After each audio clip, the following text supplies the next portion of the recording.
महत्त्वाची गोष्ट मला सांगायची होती इथं सगळ्यांना, म्हणजे आपण आपल्या मुलांना की नाही ह्या ठिकाणी न्यायचं म्हणजे न्यायचं का ते पण सांगतो आणि कोणते ठिकाण आहे ते पण सांगतो.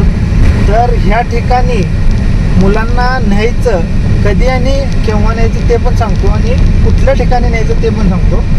तर गाईज पहिला म्हणजे मंदिर आणि दुसरं म्हणजे आपलं कोर्ट वगैरे असते तिथं, तिसरं म्हणजे हॉस्पिटल आणि चौथं म्हणजे स्मशानभूमी.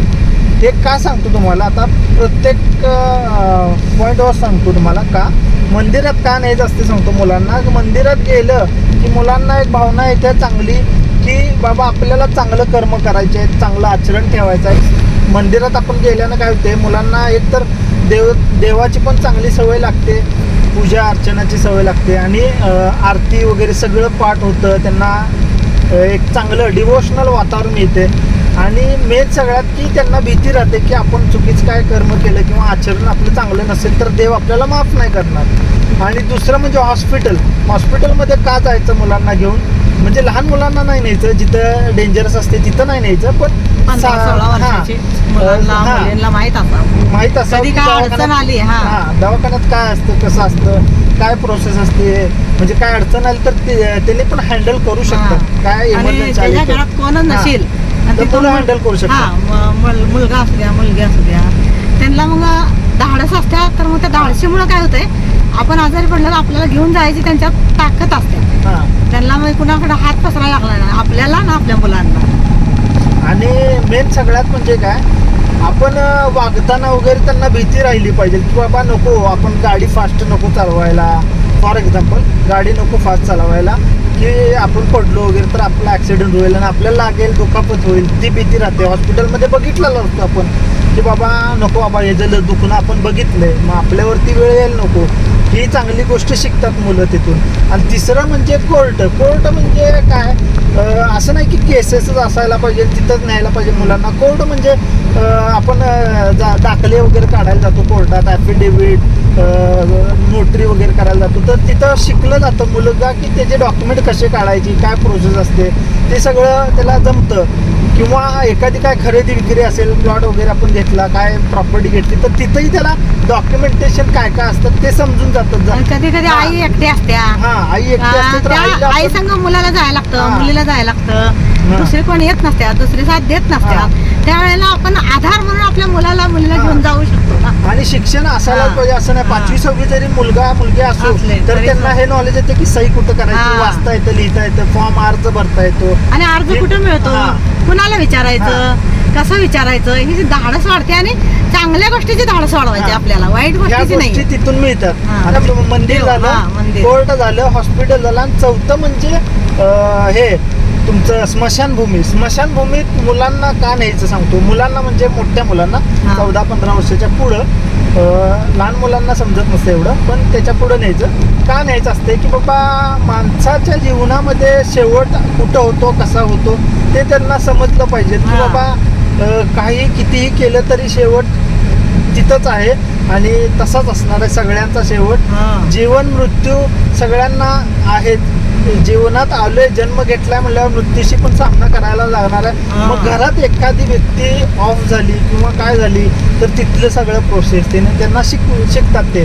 त्यामुळे तिथं जाईल. ह्या 4 ठिकाणी आवर्जून आपल्या मुलांना पाठवायचं किंवा घेऊन जायचं सोबत, माहिती असावी म्हणून घेऊन जायचं, बाकी काय. तर ह्या अशा गोष्टी आहेत गाईज. तुम्ही पण आपल्या मुलांना नक्की तिथं न्या.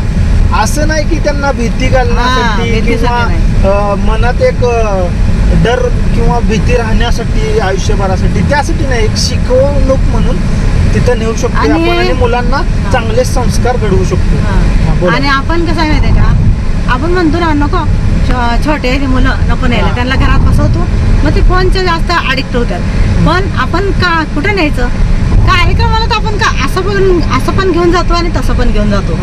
पण अशा ठिकाणी का न्यायचं, तर जिथं एकटी लेडीज आहे, जिथं एकटा जेंट्स माणूस आहे, तिथं बायकोचा आधार नाही, एखाद्या जागेला नवऱ्याचा आधार नाही, तो मुलींना यावावं आणि आपल्या आईवडिलाचा मोठा आधार बनावा. आणि आपण आईवडिलाच्या नंतर आपल्या मुलांना एकटं राहायची सवय आणि चांगली सवय राहावी आणि चांगलं जगायला शिकवायचं आहे. त्यामुळं आपण सगळ्या ह्या गोष्टीचं नॉलेज द्यायचं.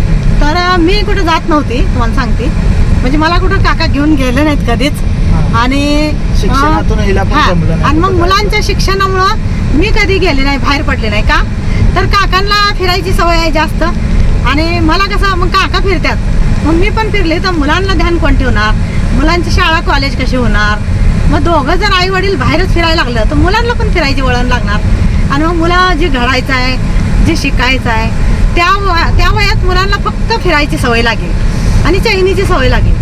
त्यामुळं मी बाहेर कधीच पाय काढला नाही. तुम्हाला सांगते, मी एकही दिवस मुलांना सोडून कुठल्या पाहुण्यांकडे गेले नाही. उन्हाळ्यात सुट्टील तेवढं आईकडे जायची, ती पण 8वीपर्यंत गेले बघा. दीदी आमच्या 8वीला होती, 9वीला क्लास लावायचा होता. त्यानंतर जी 9वीला क्लास लावला त्याच्यानंतर अतुल चालं, त्याच्यानंतर अजय चालं. असं सुट्ट्या माझ्याकडे नाही, एंगेज होत गेल्या उन्हाळ्याच्या सुट्ट्या. आणि तिकडं कमी जाणं झालं आईकडं पण. आणि पाहुण्यांकडं तर कम्प्लीट बंद होतं माझं. का तर काका काय म्हणायचे, माझं मी जाऊन येतो, तू नको येऊ, तू आणि पोरा बसा इथं घरात, मी जातो माझं मी एकटं. आणि तशीच सवय त्यांना आहे कायमचीच. कुठं पण गेलं ते एकटं जातात, एकटं बसतात, एकटंच फिरतात. मग आई पण मलाच बनायला लागलं, बाप पण मलाच बनायला लागलं. चुकील तिथं मला त्यांना रागवाय पण लागलं आणि जिथं चूक व्हावं नाही तिथं मला सांगाय पण लागलं आणि प्रेम पण करायला लागलं आणि चुकावं नाही म्हणून शिकवाय पण लागलं. तर असं म्हणजे बोज एकावर पडतो. तर ही गोष्टी ना दोघांनी वाटून घेतल्या ना तर एक कुणाला स्थान होत नाही. मला इतका त्रास होतोय ना माझ्या या सगळ्या जबाबदारीचा, तर मला कंटाळून जातो एकदा जीव. असं वाटतं मी आता जाते तुम्हाला सोडून सगळ्याला, मला आता लई वैताग आलाय सगळ्याला शिकवायचं आणि सांगायचं असं वाटतं. मग मी पोराला कधी कधी म्हणते पण तशी. मग आतून म्हणतो, ए बाई तू कुठं चालली, आमचं कसं व्हायचं होतंय म्हणलं सगळं. आता ज्याचं कोण नसतंय त्याचं होतंयच ना. आता तुम्हाला शिकवलंय, घडवलंय, सगळं झालंय. फक्त माणसात कसं राहायचं आणि कुठली माणसं कशी आहेत हे आपल्याला ओळखायला आलं ना तर आपण कधीच अडचणीत पडणार नाही. तर चला आता पुढे गेल्यावर दाखवते.